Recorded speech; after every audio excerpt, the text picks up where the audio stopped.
Welcome back to the SAE MotoGP podcast, where we dive into the stories, the stats, and the soul of the Grand Prix motor racing. I'm Arif Gupta, and as always, I'm joined by my two MotoGP junkies, Sakar, whose data takes are always spot on, and Aditya, our resident tactician. How are you two feeling about today's deep dive into the career of Marc Marquez? I'm buzzing, Arav. Every time I think I've got a story mapped out, he does something absolutely unpredictable. It's like the man writes his story himself. Totally. We have talked about the big highlights, those insane overtakes, the rookie records, the 8 world titles, but there's so much texture in between. Crashes that nearly ended sessions, comeback rides that defied logic, the iconic partnership between Marc Marquez and Repsol Honda, which has become a MotoGP brand now. He communicates with his crew. I can't wait to unpack it all. Chapter 1, The Roots in Cervera. Let's rewind to the very beginning. Picture little Marc Marquez in Cervera, Catalonia. Barely tall enough to see over the handlebars, yet absolutely determined to ride. His father worked nights at a factory so he could haul Mark to dimly lit dirt tracks before dawn. His mother Sabrina handled homework and hotel logistics, balancing school reports with racing schedules. And Alex, his younger brother, was always out on his heels, trying to keep up in the family barn with its practice stats. Yeah, that back to basics upbringing, it forged his trademark fearlessness. You'll sometimes hear him say that it was the smell of petrol in the barns and the sound of the chain loop that felt like home. No fancy trailers or hype. Just a kid, his bike, and the soil beneath his knobby tires. And it shows in the way he writes even today. That conviction to push right to the edge, to trust the physics of a 17-inch tire, comes from thousands of laps sliding sideways on a dirt bump. Absolutely. Chapter 2, The First Taste of Glory and the Heartbreak in the 125cc. Fast forward to March 2008, Qatar's Lusail circuit.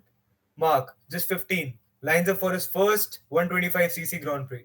He qualifies in the top 10, no small feat for a rookie, but momentarily wobbles on the cold tires, sees him wash out on lap 5. It was a harsh lesson, but one he absorbed instantly. Yeah, definitely. That season ended harsh for him. But by the time Mugello rolled out in 2010, Mark had found his rhythm. He and Julian Simon crossed the line nearly together when the photo finish showed him ahead by 0.186 seconds. The grin he gave to the camera said it all. He knew where he belonged. That season, he stepped through Europe and America, cruising to victory at Jerez, then repeating at Le Mans, Catalonia, and Assen. But he also learned humility the hard way. A low side at Estoril on an over-eager late braking, and a sudden mechanical DNF at Donington, when chain tension gave way, reminded him that speed must be married with precision. When he finally clinched the 125cc title in Valencia in that November, it wasn't in the blaze of glory style. He backed off, slotted into second place behind Sandro Cortes, celebrated with the calm confidence of a champion who knew the real tests lay ahead. Yeah. Now let's move to the Moto 2 part of Marc Marquez. Stepping up in the Moto 2 league in 2011, Mark joined the Team Catalonia Repsol team. He arrived in Qatar, still mastering the feel of a 600cc machine, yet hauled himself from mid-pack into the top 7 on race day. The tenacity spoke volumes. Yeah, but the true statement came in 2012 after a heavy crash in the season opener at Qatar left him shaken. He flew to Austin 2 weeks later and dominated almost every lap. The crowd was stunned. This wasn't just talent, it was terror for his rivals. And then Valencia, a gearbox glitch relegated him to the dead last on the grid. Lap by lap, he cut through the field. By turn 13 on the final lap, he'd found Paul Espargaro's slipstream and slotted past him with inches to spare. The applause was deafening. 11 wins that year, including a thrilling last corner fight in Mugello and emotional home victories in Catalonia. He wrapped up the Moto2 crowd long before the season finale in Sepang. Chapter 4 Rookie, MotoGP, and Instant Impact. 2013 saw him leap onto the Repsol Honda. Even seasoned riders braced for a learning curve. Instead, he kicked off with a podium in Qatar. then rocked the paddock at Jerez by carving past Valentino Rossi on cold tires before holding off Danny Pedrosa. 20 years and a few months old, Marc Marquez was suddenly the youngest MotoGP winner in history. Marquez secured his first MotoGP win at Kota and became the youngest Premier Class champion at 20 years and 63 days. He challenged his teammates Danny Pedrosa and Jorge Lorenzo, a rivalry that would take different shape in the coming years. Now let us dive deeper into the 2013 season. At Le Mans, just weeks later, a damp dry surface tested everyone's grip. But Marquez stalked Lorenzo like a hawk, swooped through on the final meters, and took victory by cradling the throttle just so. By mid-season, everyone was watching Marquez. By October in Japan, when a composed second place secured the rookie title, the pundits were eating their words. Marquez And, had defied all predictions and had set up a new place for him. and mind you, Marc Marquez was the first rookie to claim the world title in 35 years. Of course, even that season had its stumbles. An unexpected shower at Silverstone caught him off guard, dumping him in the gravel. Aragon's mechanical gremlin sent him tumbling from the lead, but those moments only highlighted his resilience. He returned stronger each time and racked up 13 wins and 15 podiums in 18 races. Chapter 5, the super season of 2014. 2014 might be the single most dominant season in bike racing memory.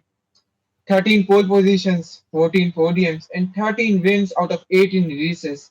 A streak of all wins in the first 10 races of the season, which still hasn't been broken.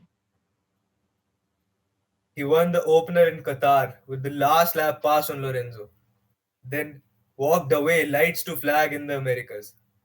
Jerez saw him scrap back to the front on lap 27, and at Le Mans, Rossi and Lorenzo barely knew what hit them. He led every lap in Mugello, edged past Rossi at Catalonia's turn 3, and even in tricky mixed conditions at Sachsenring, he rode a clinic.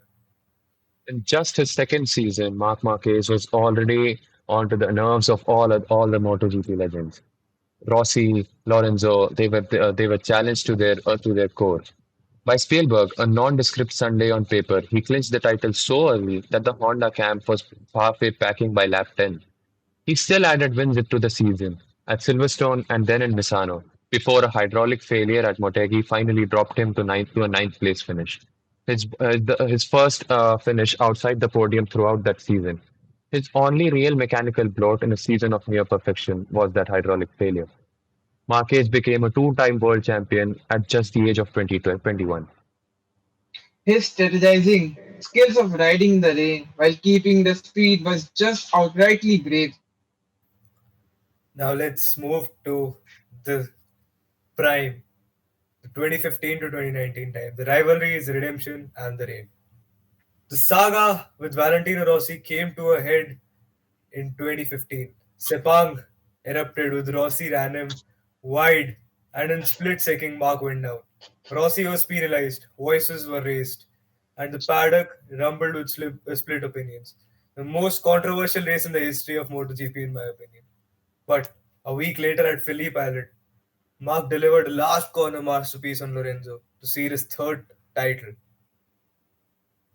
Yes, of course. A two-time world champion now, Marc Marquez was challenging Rossi and Lorenzo that season. The rivalry between the three became the talk of the town and is one of the most famous rivalries in the sport till date. The numerous controversies, crashes, and pure chaos between the three, MotoGP was at its best in those years. Exactly. How can you forget the press conferences, the tweets, the comments from all over the world, especially the banter that used to go on between Rossi and Marquez? Both masters of their own style and unmatched champions of the sport. Nobody could come close. Yeah, As for Mark, we can talk about that between Rossi and Marquez, but that is something for another podcast, I believe. Yeah, it's a topic in itself. as for Marquez, his streak was broken by Lorenzo in 2015. However, he didn't stop there. In 2016, In 2017, he lifted two more crowns, conquering circuits from Jerez to Motegi, from Le Mans to Malaysia. Even when he escaped a frightening high side in practice at ASE, he dusted himself off and led the race. So let us dive into the 2016 season now. Having started off the year with a third in Qatar and a win in flag to flag Argentina due to tire problems, Marquez made it two wins in a row with a dominant performance at the Grand Prix of the Americas in Texas, with 6 second win over Lorenzo to claim an early championship lead.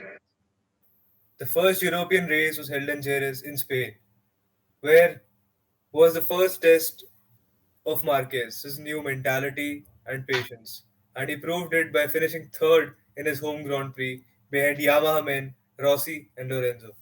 Le Mans saw him struggling with the motorcycle and finishing out of the points.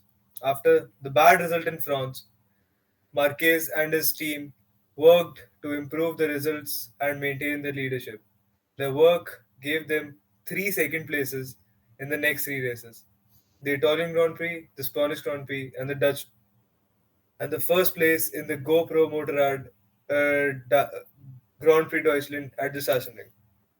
After these four good results, he slowed down a bit, with a fifth position at the Red Bull Ring in Austria, followed by a third in Brno, and two fourth positions at Silverstone and Misano. But then came the Aragon Grand Prix, a very special circuit for Marquez now that we know. Here, Marquez felt really comfortable. He said he thought it suits his riding style better, and proved it by winning the race. Marquez clinched his third MotoGP World title and fifth title overall at Motegi, Japan. Yet another iconic circuit for him. With 3 rounds remaining, after Valentino Rossi and Jorge Lorenzo crashed out of the race, and once again set a new record for the youngest three-time world MotoGP world champion. Moving forward, let us uncover 2017 season now. Marc Marquez' 2017 MotoGP season was a thrilling campaign marked by intense rivalries and remarkable performance. He clinched his fourth Premier Class title and sixth overall, finishing the season with 298 points, 6 victories, and 12 podiums. The season featured a fierce championship battle between Marc Marquez and Adrian Dovizioso, culminating in a dramatic finale at Valencia. I still remember some of the Grand Prix that year. The Japanese Grand Prix at Motega, where Marquez and Dovioso engaged in a memorable last lap duel under wet conditions. Dovioso emerged victorious, narrowing Marquez's championship lead to just 11 points with 3 rounds remaining. Yes, and moving to the Australian Grand Prix at Phillip Island, Marquez delivered a masterful performance, breaking away from an eight-rider battle to secure his sixth win of the season. This victory extended his championship lead to 33 points, since Dovizioso finished 13th after an early runoff. Yes, and the season concluded with the Valencian Community Grand Prix at Circuit Ricardo Tormo. Marquez started from pole position and needed to finish 11th or better to secure a title. Despite a near crash, despite a near crash after a massive front end save, he managed to finish third, while Dovizioso crashed out with 6 laps remaining. This result crowned Marquez as the 2017 MotoGP World Champion, his fourth Premier Class title. Marquez's 2017 season showcased his resilience, strategic acumen, exceptional riding skills, solidifying his status as one of the MotoGP's all-time greats. After the 2017 season, there were two more titles to come in 2018 and 19. Yeah. Now let's come to 2018. Marquez had already extended his legendary status at the age of 25, with a fifth MotoGP title in a 6 year long career, and making his total championship tally of eight. He became the youngest member of an exclusive club of five or more premier class titles, joining Rossi and Giacomo Agostini. Surely, the 2018 season was a duel between Marquez and the Ducati star Andrea. It was the Italian who won the inaugural race in Qatar by just 0.027 seconds. However, Marquez came back in the upcoming rounds. His season was hit by penalties. He still kept his pace and his calm, ultimately clinching the title yet again at the Japan GP in October 2018. By the time 2019 rolled around, Mark had practically retained the season template. First or second in 18 of 19 races. He sealed his 8th championship in Thailand with 2 rounds to spare, astonishing fans with a perfect blend of aggression and intelligence. Even when rivals tried everything, he answered with precision. Yeah, definitely. The 2019 Thai GP, a pure testament of Marquez's dominance. He sealed the season with a final corner overtake on Quartararo. How can we forget that race? And an adrenaline-fueled fight with him throughout the race, which ended with that overtake. 2019 was the last time Marquez was crowned world champion, and things have been quite silent ever since.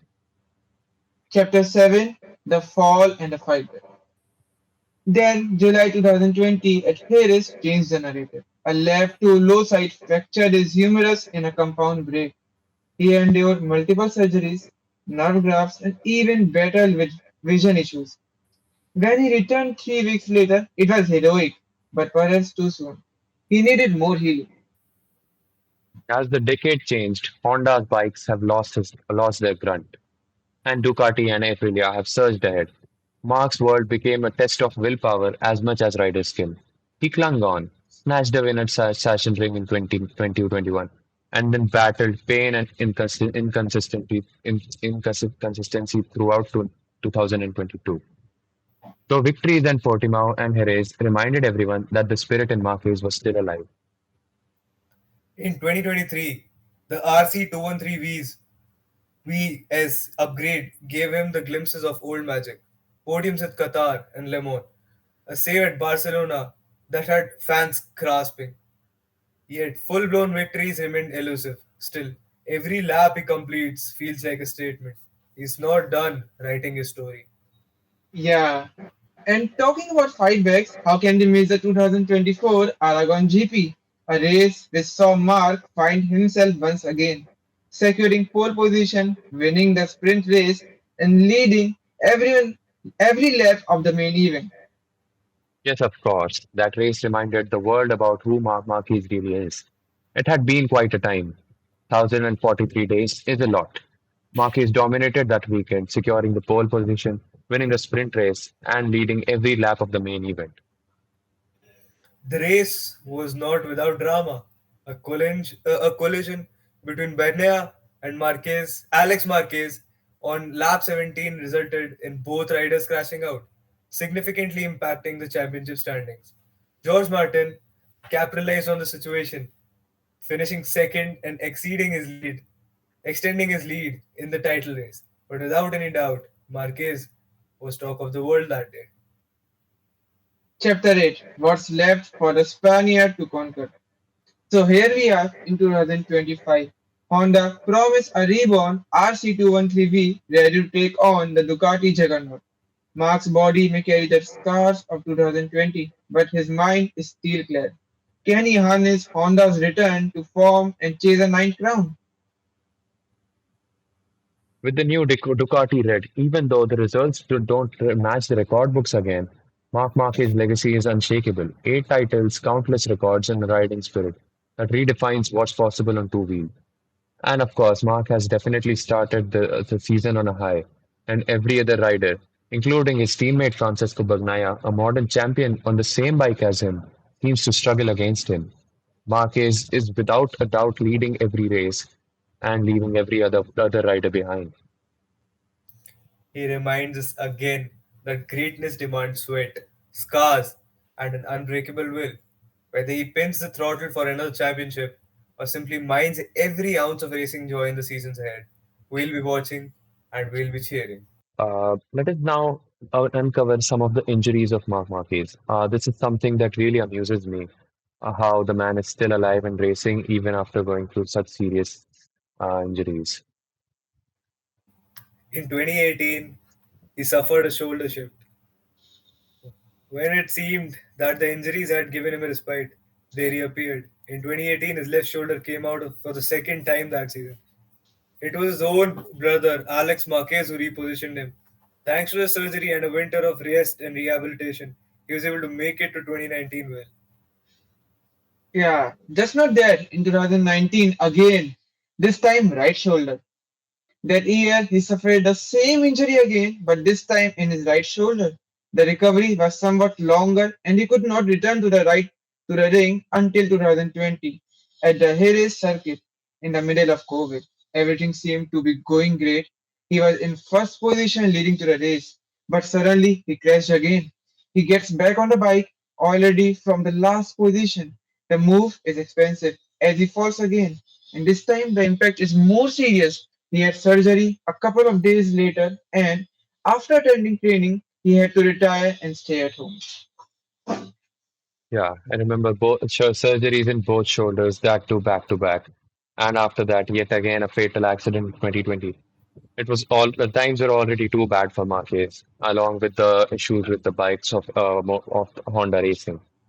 I remember there was a time when he was declared fit for racing in after merely 5 days of his surgery. Now, let us put some light on the 2022 crash. After a long recovery, Marquez was back on his bike, this time in March 2022. During the warm-up of the 2022 Indonesian GP, he crashed up to 4 times. The last one was really fatal. A very hard fall, just 1 minute and a half before the end of the pre-race training. He flew 2 meters from his Honda RC213V and the blow against the asphalt was tremendously violent. We can still see that some of the YouTube shots and other things.